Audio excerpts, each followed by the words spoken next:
ஆனா அல்லாஹ்வுடைய என்ன பண்றாங்க, அந்த அஜ்ஜத்தின் விதாம் போது இறுதி பேரு உரையின் போது அவர் அறிவிப்பு செய்கிறார். என்ன செய்யறாங்க, உது அன்னி மனாசிக்கும், என்னிடத்தில் அஜ்ஜோட கிளையில் எல்லாம் எடுத்துக் கொள்ளுங்கள், படித்துக் கொள்ளுங்கள், நடைமுறைப்படுத்திக் கொள்ளுங்கள்.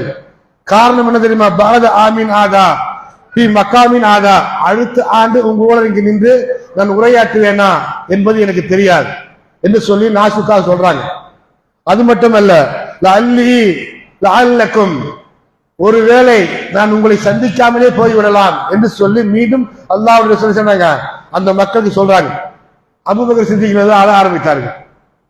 லா தபிகி அபூபக்கர், அபூபக்கரை அழக வேண்டாம் என்று சொல்லி அல்லாஹ்வுடைய ரசூல் உரை என்ன செய்யாங்க, தொடர்ந்து கொண்டே இருந்தார்கள்.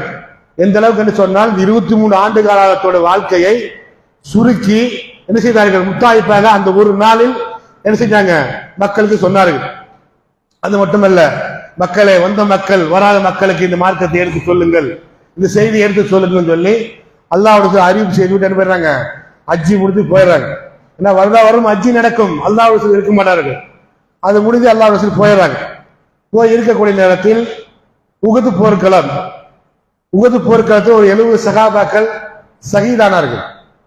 அப்ப அந்த சகாபாக்களுக்கு அல்லாஹ்வுடைய ரசூல் ஒரு கடன் இருந்தது, ஒரு பாக்கி, ஜனாசா தொழுவில் அல்லாஹ்வுடைய ரசூல். காரணம் என்னன்னு சொன்னா, ரசூலுல்லாஹ்வுடைய முகத்தில் வெட்டப்பட்டு கல்ல உடைஞ்சு மயக்கமட்டு விழுந்திருக்கிறார். ஒரு கபல் 2 ஜனாசா 3 ஜனாசா எல்லாம் போட்டு அடக்கம் செய்த ஒரு காலம், ஒரு நேரம் அது. அப்ப ஒக்குத்தான நேரத்தில் ஜனாசா தொழவில்லை. 8 ஆண்டுகளுக்கு பிறகு அல்லாஹ்வுடைய ரசூல் பண்றாங்க, அந்த மக்களுக்கு அல்லாஹ் அறிவிக்கிறான், இந்த மக்களுக்கு ஜனாசா தொழுதுன்னு சொல்றாங்க. அப்ப சகாபாக்கள் தொழுது விட்டு மஸ்ஜித் நபியில் தொழுது விட்டு சகாபாக்கள் எல்லாம் அழைத்து செல்கிறாங்க, உஹது களத்துக்கு அழைத்து செல்றாங்க. அல்லாஹ்வுடைய ரசூல் சென்று விட்டு சொல்றாங்க, உஹது களம் வரக்கூடிய அஸ்ஸலாமு அலைக்கும் ஐயுவ சுஹதாய் உஹத், உஹது சஹாபாக்களே, உஹது தோழர்களே, அல்லாஹ்வுடைய சாந்தி உங்கள் மீது உண்டாக்கும். இன்ஷா அல்லாஹு பிக்கும் லாஹிகூன், நாங்கள் உங்களிடத்தில் விரைவாக வந்து விடுவோம் என்று சொல்லிவிட்டு வ இன்னி இன்ஷா அல்லாஹு பிக்கும் லாஹிக்கிறாங்க, நான் உங்களிடத்தில் விரைவாக வந்து விடுவேன் என்று சொல்லி அல்லாஹ்வுடைய என்ன பண்றாங்க, இந்த மரண செய்தியை அங்க சொல்றாங்க. என்ன சொல்றாங்க, வ இன்னி இன்ஷா அல்லாஹு பிக்கும் லாஹிக் அப்படிங்கிறாங்க. அதாவது ஃபர்ஸ்ட் சொன்னது பன்மையா சொன்னாங்க, ரெண்டாவது ஒருமையா சொல்றாங்க. சரிங்களா, நான் உங்களிடத்தில் விரைவாக வந்து விடுவேன் என்று சொல்லி அந்த மக்களுக்கு ஜனாசா தொழுது விட்டு பிரார்த்தனை செய்து விட்டு மீண்டும் பள்ளிவாசலுக்கு வராங்க. அல்லாஹ்வுடைய ரசூல் ஒரு வாக்கபிள் டிஸ்டன்ஸ் தான். சரிங்களா, எந்த அளவுக்கு அல்லாஹ்வுடைய ரசூல் தன் மரண செய்தி சொல்லுகிற நேரத்தில் கிட்டத்தட்ட ஒரு 6 கிலோமீட்டர் நடந்து வராங்க. அது மட்டும் அல்ல, அஜ் செய்யக்கூடிய கிட்டத்தட்ட 400 கிலோமீட்டர் 450 கிலோமீட்டர் இருக்குது. அங்கிருந்து ஒட்டத்தில் பிரயாணம் செய்து அஜ் செய்ய வர்றாங்க.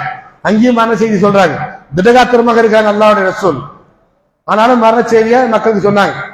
சொல்லிவிட்டு மறுபடியும் பள்ளிவாசலுக்கு வந்துவிட்டு மக்களுக்கு உபதேசம் செய்தாங்க. மக்களே, உங்களிடத்தில் எல்லாம் நான் பயப்படுவதெல்லாம் எதற்காக என்று சொன்னால், நீங்கள் அல்லாஹ்வுக்கு இணை வைப்பீர்கள், நீங்கள் அல்லாஹ்வுக்கு மாறு செய்வீர்கள் என்று நான் உங்களிடத்தில் பயப்படவில்லை. இந்த உலகத்தோடைய கஜானா சாவி என்னிடம் கொடுக்கப்பட்டிருக்கிறது, சமுதாயத்துக்கு கொடுக்கப்பட்டிருக்கிறது. இந்த உலக இன்பத்துக்காக வேண்டி, உலக ஆசாபாசத்துக்காக வேண்டி, பொருளாதாரத்துக்காக வேண்டி, பதவிக்காக வேண்டி, பவுசுக்காக வேண்டி மக்களோடு மக்கள் வெறுப்பு கொள்கிறீர்கள், நீங்கள் மார்க்கத்தை விட்டு நீங்கள் விலகி செல்வீர்கள், இதற்காகத்தான் பயப்படுகிறேன் என்று சொல்லி எச்சரிக்கை செய்தார்கள். சொல்லிவிட்டு சொன்ன ஆனா பரத்துக்கும் அல்லல் அவுல் என்று சொன்னார்கள். நான் இங்கே பேசிக்கொண்டு இருக்கக்கூடிய நிலையிலே அல்லாஹ் எனக்கு அவுல் கௌசரை காட்டுகிறான். நான் உங்களுக்கு முன்னாடி சென்று விடுவேன், உங்களுக்காக நான் நீர் பூட்டுவதற்காக நான் உங்களுக்காக காத்துக் கொண்டு இருப்பேன் என்று சொல்லி அல்லாஹ்வுடைய என்ன செய்கிறார்கள், உரையாற்றி கொண்டு போய்விடுகிறார்கள். நிறைய சம்பவம் இருக்கிறது, நேரம் குறைவாக இருக்கிறதுனால நம்ம கடைசி ஒரு 5 நாட்கள் இருக்கிற அதுக்கு நம்ம வந்துருவோம் இன்ஷா அல்லாஹ். முடித்து விட்டு அல்லாஹ்வுடைய ரசூல் போறாங்க. போகக்கூடிய நேரத்தில் கடுமையான தலைவலி அல்லாஹ்வுடைய ரசூலுக்கு ஏற்படுகிறது. தலைவலி என்று சொன்னால் இதுவரைக்கும் அப்படிப்பட்ட ஒரு தலைவலி வந்தது கிடையாது. அது மட்டுமல்ல, பயங்கரமான காய்ச்சல் அல்லாஹ்வுடைய ரசூலுக்கு. அப்ப மைமுனா சொல்லக்கூடிய ஒரு மனைவி வீட்டில் அல்லாஹ்வுடைய ரசூல் தங்கி இருக்கிறாங்க. என்ன செய்யறாங்க, நேராங்க போறாங்க, மைமுனாவே கடுமையான தலைவலி ஏற்பட்டிருக்கிறது, என்னால் தாங்க முடியவில்லை, ஈர துணி எனக்கு தாருங்கள், எனக்கு கடுமையான காய்ச்சல் வேறு, சூடு காய்ச்சல் வேறு, ஈரத்தில் துணியை எனக்கு தாருங்கள் என்று சொல்லி அந்த ஈர துணி வாங்கி அல்லாஹ்வுடைய தலையில கட்டுறாங்க. அந்த துணி காஞ்சு போகிற அளவுக்கு அல்லாஹ்வுடைய சொல்லி காய்ச்சல் மனைவிமாருக்கெல்லாம் செய்தி போனது. மனைவிமார்கள் எல்லாம் மனைவிமாரி வந்தார்கள். 9 மனைவிமார்கள் அன்றைக்கு இருந்தார்கள். மனைவிமார்களா வந்தார்கள். வந்து ரசூல் ஸல்லல்லாஹு அலைஹி வஸல்லம் கேட்டார்கள். என்ன கேட்டார்கள் என்று சொன்னால், எல்லா மனைவிமார்கள்